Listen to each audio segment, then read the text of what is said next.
Hello, everyone, and welcome to the UX News Radio podcast, your news source for all things unexplained. And now, here's your host for the UX News podcast, Margie K.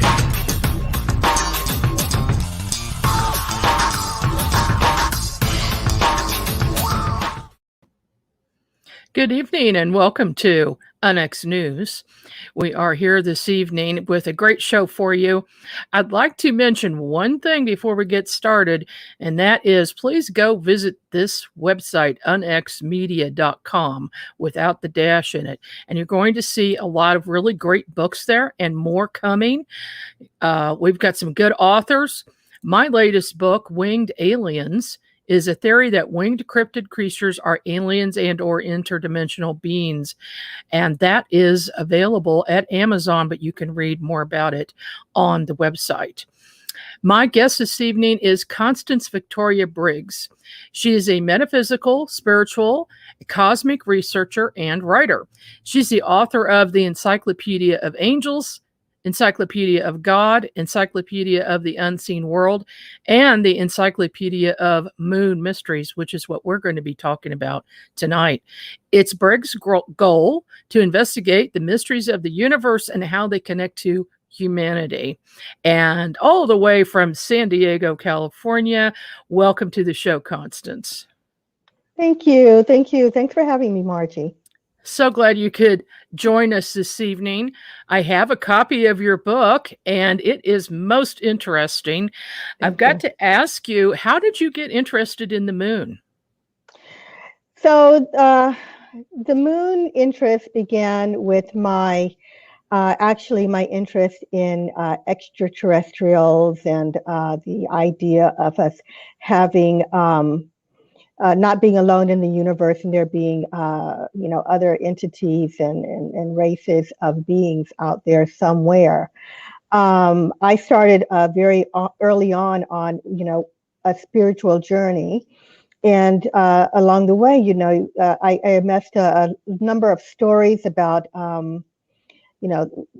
the angels and God and the moon. Stories about the moons kept coming, across my desk. And I actually, when I started this interest in extraterrestrials and otherworldly beings, I didn't have that idea that our moon, there was something special going on with it. Mm-hmm. I did a lot of reading on people's experiences with ETs, here on the Earth that they talked about. UFOs, and the more that I read, and even when it came to angels, people who had angelic experiences were so strange. Sometimes I thought, are those extraterrestrials posing as angels or what? And so eventually I stumbled across a book. It was a book by a researcher named Don Wilson, and it was titled Our Mysterious Spaceship Moon. And I read that book, and it really brought to light for me how strange our moon is, how many anomalies, that it has. And it talked about mostly the book talked about the strange experiences of astronauts up there. So from that, I was inspired to learn more. And I collected these stories, and I just started putting them in files, thinking, sometime maybe I'll write a book about this. So It was a little bit of a journey getting there. Well, most people are not aware that there is anything strange about our moon. And I have heard bits and pieces about different theories, especially about moon bases. There's a lot of talk about that in the ufology community, but also. Let's start there. Let's start with the possible moon bases. What do you know about that?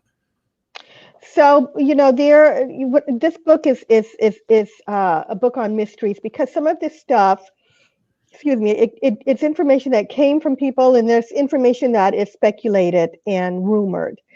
It's my understanding, what I've heard, that people believe there are bases on the dark side of the moon. Some believe that these bases are located on the upper side, and some believe on the surface, and some believe they are beneath the moon. inside the moon. Now, when I say moon bases, I don't mean a moon colony. In my mind, those are two separate things.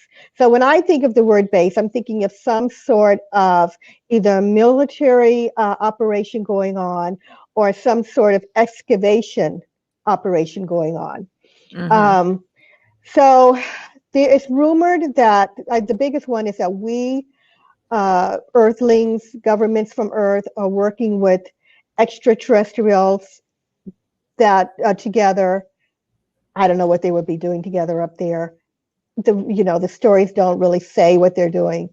If that were to be true, that there are extraterrestrials and humans working together. Another story is that the Nazis have had a base on there since the 40s. Again, I don't know what they're supposed to be doing there, but that's the story. And then the most interesting one is that Earthlings and humanoids on the moon that live on the moon are excavating for some kind of minerals on the moon, say, for example, helium-3. Do I believe those are true? I just don't. I don't support it, even though I know a lot of ufologists really think that's going on, and some have come forward and say, yeah, I've heard this, I've seen that. From what I've studied, I haven't come across any bases where people are coming and going. It's all been rumor and hearsay. Okay, so there's a lot of speculation about that. I know there have been some things that people have captured images of that look odd. Maybe you can talk about one or two of those. Okay, so is there a colony on the moon? A colony, in my mind, I've had to break this down, talking to so many people, of beings on the moon. I believe that there are existing beings on the moon that live on the perhaps the inside of the moon. There are structures on the moon on the surface. Now, this is the interesting part. Most of those structures look like they are ruins. It seems to be pieces of buildings on the surface of the moon that look like perhaps there was some bombing that happened, which is something I hope we can get into, that happened in some sort of war way back then when. There are a couple of pictures, though, that shows what looks like towns and streets that I've seen, come past my desk, and in some videos that people swear that they got from NASA that looks like structures that are in place. However, you don't see any beings in them moving around about or anything like that. So do I believe someone is on the moon? Yes, I do. Where are they living? Are they on the surface or inside of the moon? I think so. I don't know how they're doing it. Now, with that said, what's interesting is that, it is said that the moon is hollow. A lot of people don't believe the moon is hollow. They make fun of this far-fetched idea, but NASA said it. And they said, these quack scientists out there, these conspiracy theorists out there say that the moon is hollow. No, they weren't quack scientists and they weren't conspiracy theorists. This came from NASA when the astronauts sent the first time the ascent, a piece of the lunar module. Let's just leave it at that instead of trying to put the title to it. They blasted a piece of the lunar module into the surface the first time, and it reverberated. And then after they put up seismometers, they tested, and they had more reverberations. When this first happened, they were shocked, and they couldn't believe it, and they said, it's as if the moon is hollow. We don't know why it's doing that. It shouldn't be doing that. A natural satellite couldn't do that, without it being empty inside. This came from NASA. It didn't come from quack scientists. Now, yes, with that said, now we've recently been talking about going to the moon and establishing a colony on the moon. And one of the things that they found years and years ago, was that there are entryways. There are There are cavities in the moon. There are things like lava tubes in the moon. And they're saying now, with that going on up there, we can put colonists inside the moon because, at least humans can't live on the surface. It's too hot. The temperatures are too extreme. It can live inside the moon because they have these lava tubes. Well, of course, that tells us that, there is an empty area inside of the moon. Now, is something inside of the moon living there and existing that we didn't find when we went up, or that we haven't seen in the pictures? Or could it be that two things going on? Do the buildings up there that look like ruins, are they ancient ruins that, there was something that happened with the moon where there was a war and things were blown up, where there was perhaps a time when the moon was habitable? Because one scientist has said that, the moon could have been habitable for about 3 billion years, and that, whoever was there could have, just died off. Or could it be beings living on there that have some sort of science and technology that could survive on the surface that we don't know? We wouldn't know if we were looking at a species of beings that existed eons before the human race was ever born. Who knows what kind of technology and science they could have? We cannot even begin to imagine it. But with the idea that the moon is hollow, and that there could be beings existing inside of the moon, and they could be the ones, causing all the commotion on the moon. I mean, we've got the structures, but that we talk about, but we've also got, strange lights and strange movements and all kinds of things going on. There could be someone living in what we're calling lava tubes or cavities that we could inhabit sometime. If we can do it, how come, another species of being couldn't be there doing that as well? Yeah, especially one that would be more advanced than us. Several years ago, I attended a conference somewhere in Missouri, and a man was speaking there. He had, I think, 4 PhDs, in astrophysics and a number of things. But his specialty was wastewater management and cleaning and reusing water and using plants. And he told us he was very nervous about attending the conference because when he's spoken about this, bad things have happened to him. But he was older gentleman. This is about 15 years ago. And I would say he was in his 70s at the time, at least.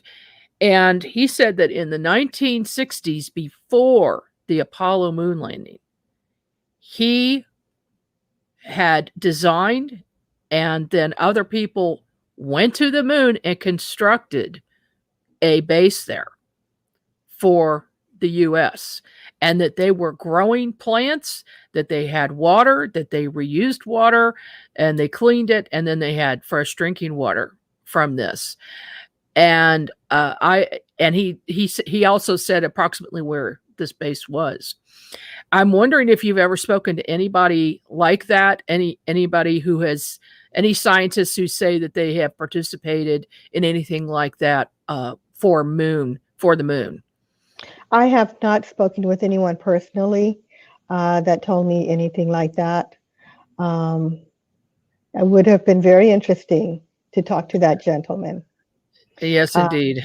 Yeah, but and it's not that I don't believe people. I would be very, very curious though to know how they arrived on the moon. I mean, when we've gone up, we've had to use, in the 60s, a Saturn V missile, and they're pretty Saturn V, the Saturn V. I don't want to say missile. Rockets. Yeah. Rockets. Thank you. They're pretty large. Can't miss them. I don't know how and when that could have happened, unless there is some space technology via extraterrestrials that go back and forth that we don't know about. So I don't know. I haven't talked to anyone, unfortunately, that had that kind of information. I really wish I could track. I've tried for years to track him down, but he's nowhere to be found. So it's one of those things. It can't be proven or disproven. So much of it cannot be proven. That's where proven or disproven, and that's where we're trying to, I'm trying to keep a conversation going about the moon, and I come from a place about our origins, who's up there, are they visiting us now? Um, it is very, very hard to pinpoint whether or not we actually have a base up there until we get back up there and they explore. We've only seen, I mean, if that's a top secret thing, we've only the astronauts only saw less than 1% of the moon.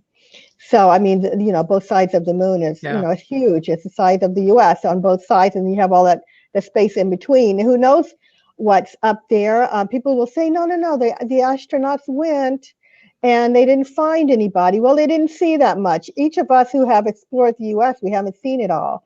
And as one host, most interestingly, he said, if they're on the far side of the moon, they could just simply turn the lights off.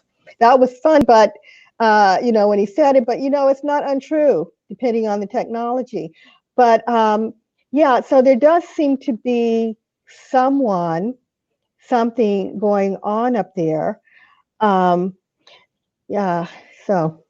Well, I know some people have actually gotten pictures or video using a telescope of craft, some type of a craft going to or from the moon or lifting off from the moon. And then they've also gotten pictures of what look like solar flares from solar panels, which would make sense that somebody would take advantage of the sun on this side, of course, not on the far side. And I'm wondering, when the astronauts were up there, did any of them see anything strange that they couldn't explain? They saw a lot of strange things up there. So from even before the Neil Armstrong and Buzz Aldrin walked on the moon, NASA had some interesting experiences with the Mercury missions, Gemini missions, and the Apollo missions. So on their, I would say it was Apollo 8 that went up just, for their exploration, and they witnessed a UFO. This thing looked like it was a large white bird or something. It almost looked like it had wings. And they were startled, and they did take pictures. They tried to cover, the astronauts tried to cover those up.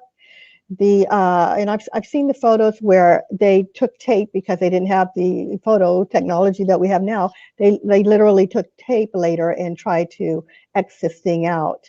But one of those pictures kind of slipped through, and you could see this UFO. So they saw that. All of the missions were followed by UFOs or strange lights. Every single mission had an experience on the way to the moon, which in my opinion tells me that we are being watched. Sure. And there was one mission from the time it took off here that was followed by 2 UFOs. And it was reported by scientists around the world that these, 2 UFOs were following it. Margie, I get the missions a little confused. There were, 6 of them, and there's different stories for each. I want to say Apollo 15, but I'd have to look that up. But yeah, the scientists were said, do you see those 2 UFOs? It followed them to the moon. So once they were on their way, I know that Buzz Aldrin has talked about seeing a UFO on the moon, on the way to the moon. He wrote about it in his first autobiography. They didn't know what this was. They thought maybe it could have been a piece of, the craft, that came from, I guess, separation, but they weren't sure. They were reluctant to contact ground control, but they saw this thing. There were reports of lights, like I said. On the moon itself, there is a very famous story of Neil Armstrong and Buzz Aldrin having seen ships on the moon. They had, you probably know this story. It's very famous. And yeah, but go ahead and repeat it. Repeat it. Okay. Yes. So yay. Yeah. Some people say, I've heard it. You don't have to go into that. Okay. So basically, but the two astronauts, Michael Collins was still in space on the command module. They landed, and when they landed, the story is that they saw spaceships lined up on the edge of a crater. They were a little freaked out, of course, but they weren't apparently entirely shocked. I think that the astronauts had been briefed that maybe they could run into something out there. They got on a channel, and that was a private medical channel that was for them if something ever happened, so that the public couldn't hear what they were saying. And they said, "We see ships lined up on the edge of the crater. They're watching us, and they're big." And so apparently they saw these things. Even though it was a private channel, it is said that people who had their own private radios, ham radios, were able to pick up this conversation, and it was reported. And then there were a couple of people that worked at NASA later that sort of leaked this information. None of it, of course, has been proven, but that's the story that they saw these ships. There was one man named Maurice Chatelain who wrote a book, who worked for NASA at the time, and he said shortly after they landed, the ships took off, and he said it was almost as if they were waiting for them to land to see if they would be safe, which I found very interesting, and then they left. So the astronauts saw, if you believe that story, saw that. There is a story too that they also saw a being there that was ethereal, kind of looking, where you could, he was translucent. I don't have any, that's a rumor. The other astronauts up there, there was a couple, it may have been again, Apollo 15 or 17. They were there and they were working, and something strange kind of flew over their heads and almost bopped them in the head. Came out of nowhere. Nothing should be moving on the moon. You see, and it just it streaked past them so close, and then kept going. There was a one occasion where they looked out. One of the missions, the guys looked out and they saw white items being propelled from the moon and flying into space. They couldn't figure out what those were. They named those moon pigeons because they were so strange. They have some pictures of reflections of light in the background with the astronauts working that they can't place. Yeah, and especially when they were in space, though, they saw a lot of lights and what they reported as UFOs. Did they? Oh, there's one story, and it's interesting because people say, "Oh, no, this didn't happen," and I haven't been able to really track down the original feed for this thing. But there is one story where two of the astronauts, by this time they had the little moon buggy, and they were exploring, and they came across a structure. And Walter Cronkite was the narrator, and when the camera hit from the moon buggy hit the structure, Walter Cronkite reportedly said, "That looks like a man-made structure." And then the feed was cut. Do you know this story? Because a lot of people have never heard it. The feed was cut for 20 minutes. Yeah. When they came back on, Walter Cronkite kind of laughed, and he said, "Oh, they said that the camera took a picture of itself, inadvertently took a picture of itself." But and there is a whole kind of a documentary piece on that. It's very interesting, and it's almost laughable that was what they said, that the camera.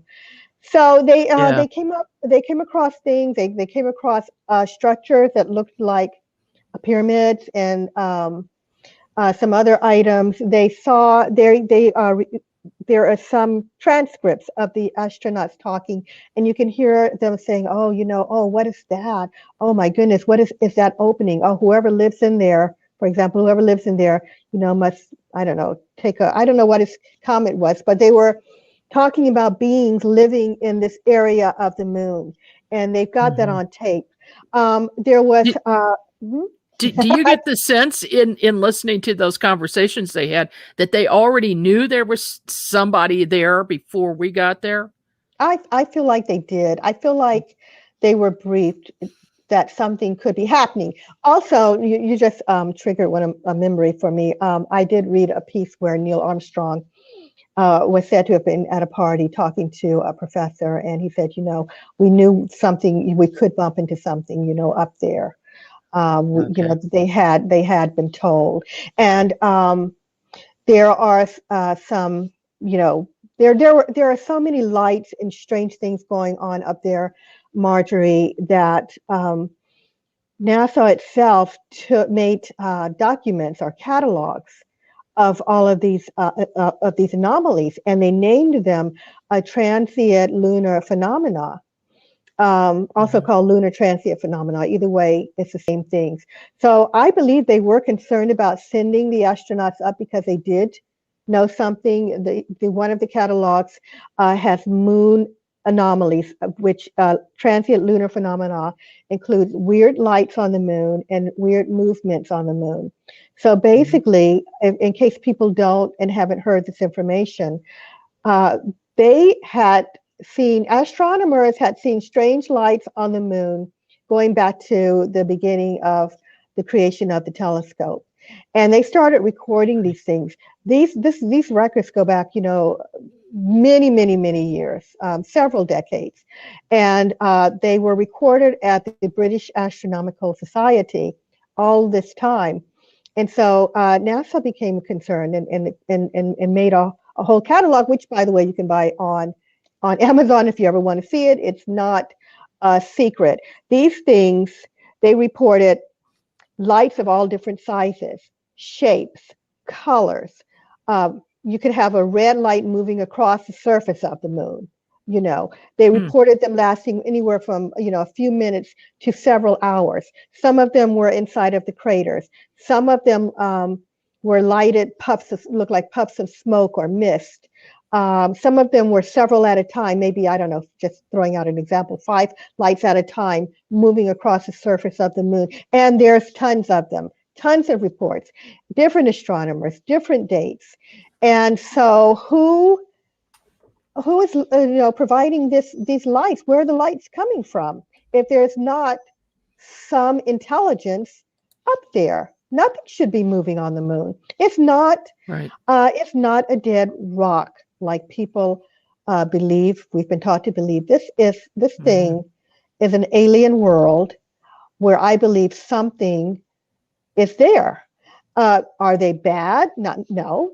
I mean, we've sent people up, nothing ever happened. They followed us, nothing ever happened. There's no reason, I think, to worry about it. It's not like Hollywood that always shows extraterrestrials in a bad light coming to hurt us.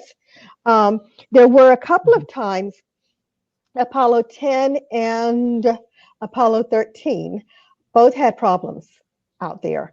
And Apollo 10 was the one who ran into trouble, and it was a rehearsal mission for Apollo 11 that carried Neil Armstrong and Michael Collins and Buzz Aldrin. So this one was like a dress rehearsal, and they got out there and they sent down the lunar module with the 2 astronauts on it, trying to get as close to the moon surface as they could, and they got stuck. So without going into all of the technology of what happened, I got this question just yesterday, and I had to read it from my book because it's not easy for me to explain it. But they basically got stuck out there, and everything, things just kind of shut down, and they call mission control, and mission control couldn't tell them what to do, and they could have died out there. So they saw something shoot past their window. They saw a UFO shoot past their window, and then in the next few minutes, everything began working again. And they contacted Mission Control and said, we saw this thing, but things are working, we're fine. And Mission Control told them to carry on with mission. When they returned back, to Earth, and they had their meeting, the report is that they were told not to go into detail about this, but they feel that whatever it was that passed helped them in some way, who knows how, to get back. And something similar happened with Apollo 10. where they're saying that the extraterrestrials they felt helped Apollo 10 to overcome a problem as well. Wow. And their technology would be amazing, because obviously they're not boarding the craft and fixing something and then leaving. It's from a distance. That's right. Right. That's right. I mean, Right. yeah. Well, just the idea of there being craft out there that can move around so quickly between, move around the moon and also avoid us of actually getting good pictures and seeing who they are. Of course, they've got great technology. If I could elaborate a little bit, I do have an interesting theory. Sure. That Absolutely. probably you have heard, and that is the spaceship moon theory. I don't know what you think of that, but yes, I was going to ask you about that. So please, let's hear your theory.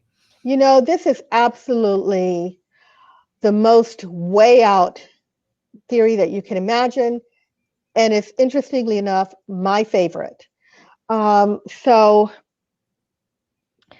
in the 70s, two Soviet scientists came out with a paper, an article that they published in Sputnik magazine, where they looked at the data from NASA and the stuff that the items that the astronauts brought back from the moon to be studied. They looked at the science, and they concluded that yes, the moon is hollow. And not only is it hollow, but it appears to be a spaceship. That was the word they used. Strange. Why would the moon be a spaceship? They said that it's not an artificial satellite.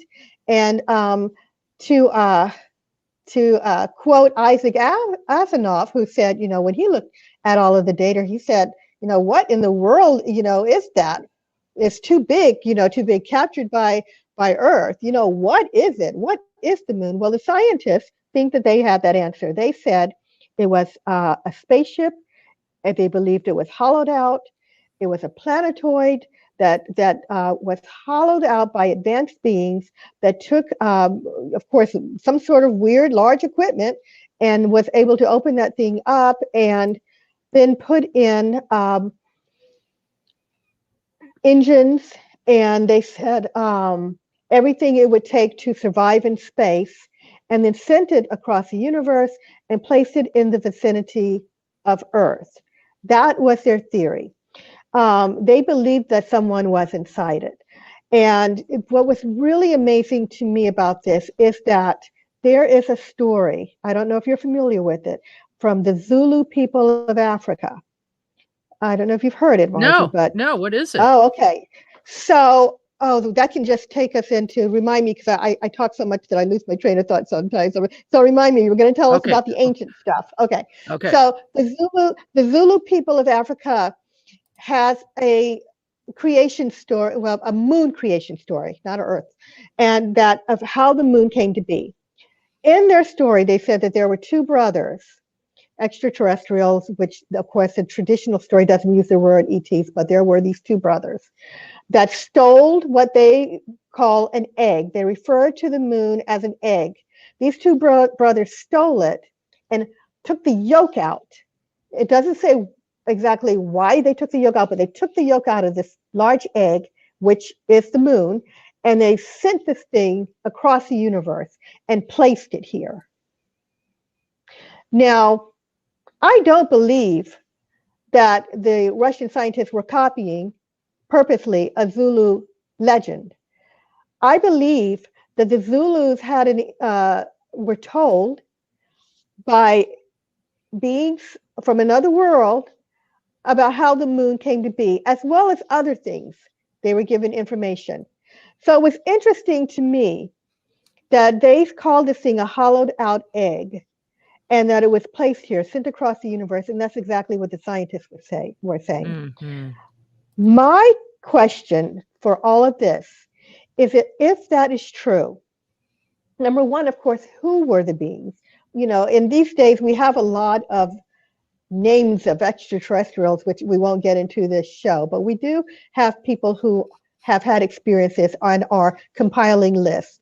It's interesting, you know, to look at it. And were they connected? These so-called beings that we know of today, were they connected or not?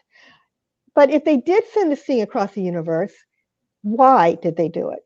So one, I was listening on TV the other day when they were talking about the tic tacs, in the news, the UAPs in the news, and they would say, "Oh, no, it doesn't make sense that they would be here because it takes, you know, thousands of years to come across the universe and get here." Well, okay, could it have been thousands of years? Could it have been a generational ship of beings that were maybe escaping a sun exploding or some disaster on their planet and did set out for a long time before they reached here? Or did they have knowledge of how to bend time and space and travel quickly, you know, to get here? Who knows? Like a wormhole. Right? Are they still there? Yeah. Are they still inside the moon? Is that them? Or did they die out and someone found the moon and then inhabited the moon or put a base on the moon? Someone's there.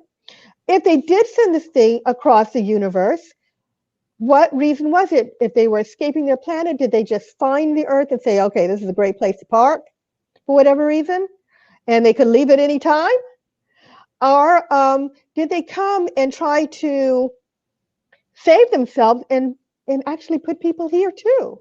Did they connect with humanity? Were they the ones? You know, we hear about, you know, the Anunnaki and the trading of the DNA. And could they have been, you know, those beings and actually have beings here? And is that why they're watching, to see the progress and trying to save, you know, their species? You know, I've heard the hollow moon theory, and I've heard the spaceship theory, but I've also heard that the moon was placed there purposely in order to control the tides on Earth, and it's in exactly the right place as well for the Earth and the moon to be equaled out, if you will. Have you heard about that? Yes, so I refer to that as the Garden of Eden theory. I put little names to them. The Garden of Eden theory is the fact that maybe there were benevolent extraterrestrials who saw this planet, and they decided they, would help it to grow and thrive, and maybe actually they helped to terraform the planet. And those may be, you know, who's up there and perhaps watching the Earth. They wanted that the Earth had a lot of potential, maybe just not only to help the Earth with this potential, but maybe there was some further benefit for themselves too. So to put the moon there to stabilize the Earth. We've been taught that the Earth could not exist without the moon, but, you know, the ancient tales don't support that. The moon is, that the Earth would, wobble and turn, but one was saying, well, the Mars isn't bouncing all over the place and it has really tiny moons, so that's not necessarily true. And so I have heard that, and I call it the Garden of Eden theory, that they did it to help Earth and to have life thrive more here than there was, and that's exactly what happened. As far as that theory goes. But in connection with that, the ancients talk about a time, ancient philosophers, believe it or not, talk about a time where there was no moon in the sky. And people think that is the most ridiculous thing that they have ever heard. Still, the writings are there. The writings persist where they made these comments. There are even verses, in the Bible that talk about there not being a moon. How they connect, that's connected with Genesis, creation of the moon, I don't know, but there is a verse in Psalms and also Job that talks about it. There are ancient philosophers that talk about it, ancient cultures that have these tales that say that before even the beginning of the worship of Jupiter, there were the Arcadians that lived in the wild, and one philosopher went into detail of them living in the wild, living off the land, eating acorns, not knowing how to make clothes for themselves, living wild before there was a moon in the sky. There's also wow. Yeah, there's also an ancient, we call it the Sun Gate of Tianaco in Bolivia, that gives a recounting of how and when the moon came here. It came into Earth's vicinity, caused a lot of chaos, as it would have, with it coming in, and it came into our vicinity. It gives a date of when they believed it came in, and talked about the moon moving in to our vicinity. Now, I don't believe Wow. that the ancients would have just made up fabrications and wrote it on this wall. Exactly. Do you know what the date was? 12,000 years ago. 12,000 years ago.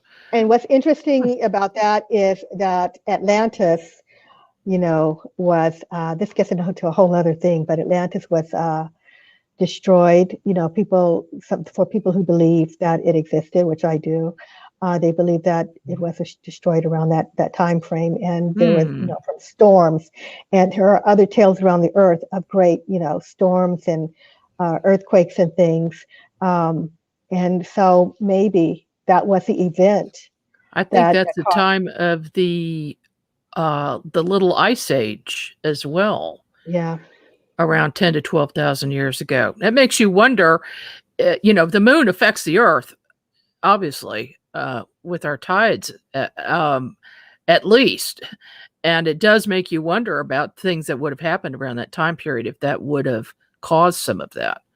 Yeah. Well, Venus, they were saying that Venus was the brightest, thing in the sky at that time until the moon came in, and it really fixed a lot of stuff. So I find it fascinating and amazing, and I think that it is time to move to a different level and find out exactly what's going on and who's up there. And I would think that they would be interested before they send people up there to live. Well, maybe Elon Musk will figure it out and he'll let us know. Because NASA isn't going to tell us. Right. We might have to just do things ourselves in order to figure that out. Now, there are also a lot of mysterious things that supposedly the moon does. Okay. So one thing is, right around the full moon, there are a lot of accidents and the hospitals are very busy. Is there any truth to that? So that's where the word lunatic comes in, right? People are said to go crazy during a full moon, and basically, I think, I'm not a scientist. I only know these tales, but there's a theory that because our bodies are made up of water, so so much water, that when that full moon comes in, it's also affecting our systems somehow. Yes, and that might be the source of the lunatic thing. I just want to look up, and the werewolves. Oh, yeah, I don't know. Yeah. So, one second. I don't want to take up much time. I wanted to look up, try to remember what I had. Yeah, lunatic and lunacy. Can I just read it a little bit? Sure. Is that all right? So, in my book, I wrote a term used for a psychologically troubled individual. The word lunatic is derived from the Latin word luna, which means moon. People once believed that an individual who was engaging in psychopathic behavior had been affected by a full moon. There are scientists that maintain that this idea is a myth. The word moonstruck also has a similar meaning. When a person is said to be moonstruck, it implies that the person is exhibiting bizarre, crazy, or erratic behavior. Additionally, the term loony bin is derived from that. I didn't go here into, I guess, the detail about the body, our bodies reacting to the moon. But that's where it came from, the idea that we're just being pulled like the tides a little bit and going a little crazy. It makes you wonder if there isn't anything that makes you a little bit crazy around the full moon. Right. And my sister-in-law works in a hospital. She's a nurse. She's been doing that about 20 years. Mm-hmm. And she said every full moon, their emergency rooms are filled up. And it's like that all over. Now, there's also another theory, and I cannot remember the gentleman's name. I wish I could. Mm. He's famous for predicting earthquakes. And he does it. He says it's that if there's a full moon coming up, expect earthquakes. And he's got all of these different charts and all of these different ways of predicting, but he's very accurate. So what do you know about the moon and earthquakes? Not much, honestly. Okay.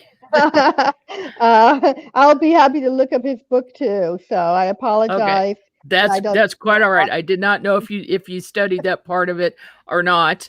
And I'll tell you one thing. When I was getting ready for the show, I was looking for some graphics for things that the astronauts had seen while they were on the moon.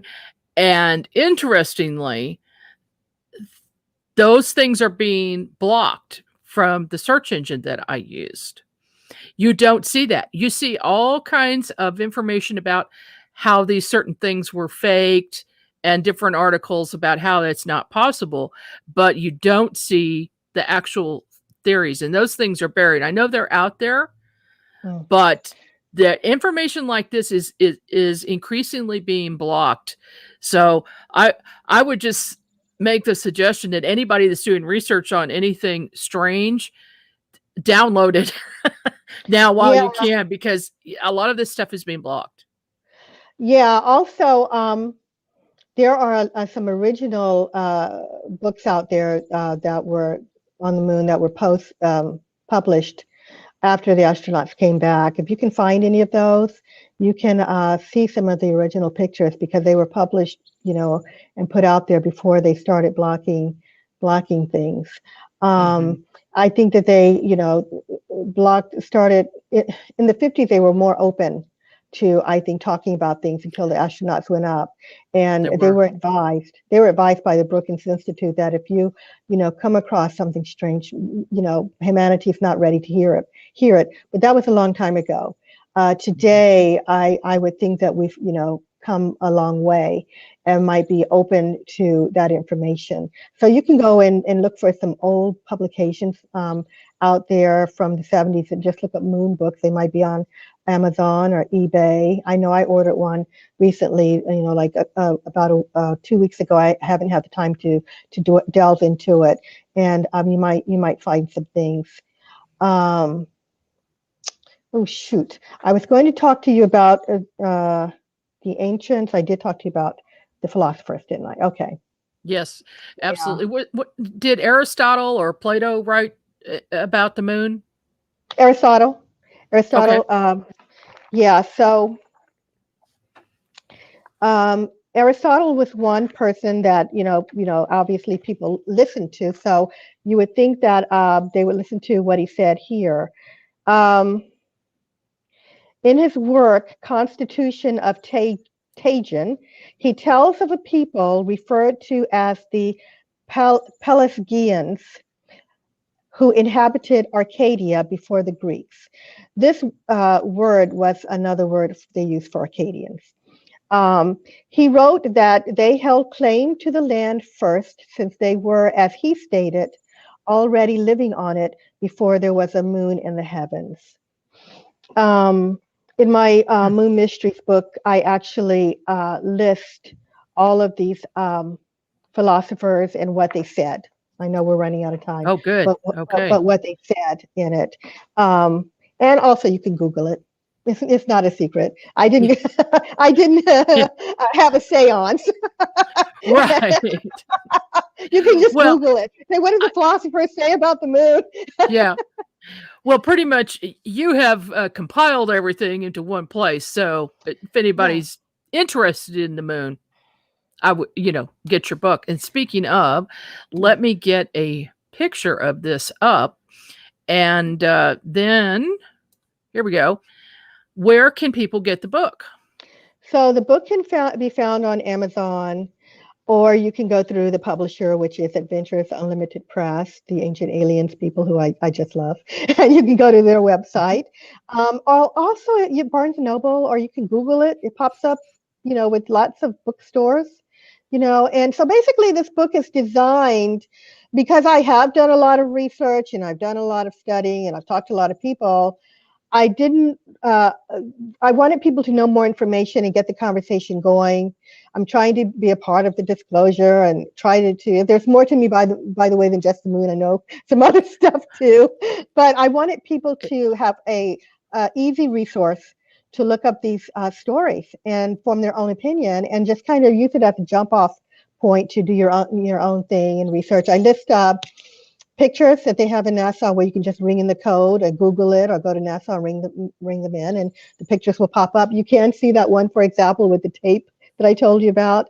Also, there is an article out there in Shadows of the Mind magazine that I was in. It's like a 5-spread thing with some good information. And the publisher there put up those pictures. I thought that was pretty cool. So yeah, that's what it was for. If you get the book, just, formulate your own opinion and just keep the subject going. Tell people, there's more going on in this universe than what we know and what we've been taught. Absolutely. The moon was not created from a giant impact. The scientists to this day do not know how the moon got there, where it came from, what the origin is. They're still working on it. So it's fascinating information. There is a great more detail in here too. I've tried to extract all of the experiences of the astronauts and put them in one place so that you can go to, for example, Apollo 11, Apollo 12, up to 17, and even the Apollo moon hoax, and see what they experienced out there. We don't have time to go into all of it, No, we'd be here for days. So. Right, and cosmonauts, there's stuff on the cosmonauts too. Yes, I know they saw a few strange things as well, and have gone public with it more so than our astronauts have. Right. As far as your other projects go, what else have you worked on? What are your other books? In the past I've written a book on angels. I've done all encyclopedias, as you named them at the beginning. I did an encyclopedia of angels, the unseen world. The unseen world was pretty interesting for me because it talks about life after death, mostly what goes on the other side, what happens when you enter the light, how do our loved ones communicate us. I've had a number of experiences with my parents, that especially my father, that crossed over to the other side, and he came back to prove to me that everything I believed was true. I dedicated that book to him. You can look up angels. You can look up afterlife communication, the tunnel, going into the light, all kinds of things that you may have questions on when it comes to dying. And again, that one was designed to make it easy for people to look up subjects, near-death experiences, out-of-body experiences. What are those? How do you have them? Why are they? That kind of thing. There's some interesting stories in there too. I've got Houdini in there, and what he did after he crossed over, and how he connected with his wife. I've got Abraham Lincoln in there, which really freaked a couple of people I know out. Oh, what did Lincoln have to do with it? Well, yeah, his wife was into mediumship, and he had an experience, and I put it in. And so it's I think it's good for the beginning person who doesn't know a lot about the subject of life after death. I'm going to show it to you. The Encyclopedia of the Unseen World. And I think this is a good book for newbies if they're, just trying to figure it out. I like your cover. Looks good. Thank you. So what is your next project? So I have been asked to go deeper into the moon subject, interestingly enough. And I said, okay, I'll try. And I came up with this idea and I pitched it, and the publisher wants it. So I'm going to write a narrative, not an encyclopedia. I'm going to, try to trace the moon's connection to Earth, how we are connected as much as I can. Of course, there's going to be hypotheticals in there, but so far it's proving to be interesting enough that the publisher is interested. And so I'm working on that. I'm working on a book about Atlantis. It was going to be an encyclopedia, but I think I'm going to have to switch this thing to a narrative. Now that I would be very interested in. I'm sure a lot of people would. What, the encyclopedia or the narrative? Oh, both of them. No kidding. I think the narrative. Okay. Yeah. Okay. On Yeah. Atlantis. Absolutely. Yeah. So, and I'm interested in doing a book for light workers and starseeds. I've got a lot of Mhm. stuff, a lot of, and the cosmic Yeah. mysteries, other stuff besides the moon that is going on out there that I know of that I'd like to put in a Oh, book. Oh, yeah. If all not just the right. moon. Yeah. Well, it sounds like you've got some projects to keep you busy for quite some time. Yeah. Well, that's good. I really appreciate you taking time out and being on our show today, Thank you. this Thank you evening. for having me. Appreciate it. Thanks for writing that book. It's awesome. I highly recommend it. And so be sure to go to Amazon and get a copy. Thanks, Constance. Thank you. Thanks for taking the time to talk to me and listen to me. I appreciate All it. right. Will you come back Okay. when you do your new project, come back on the show? I'll be more than happy to. Thank you. All right. We'll see you soon then. All right. Take good care. All right, everybody. That does it for this evening. Appreciate you watching the program. Be sure to subscribe to our YouTube network here so that you'll get notices on every show that we do in the future. We'll see you next time.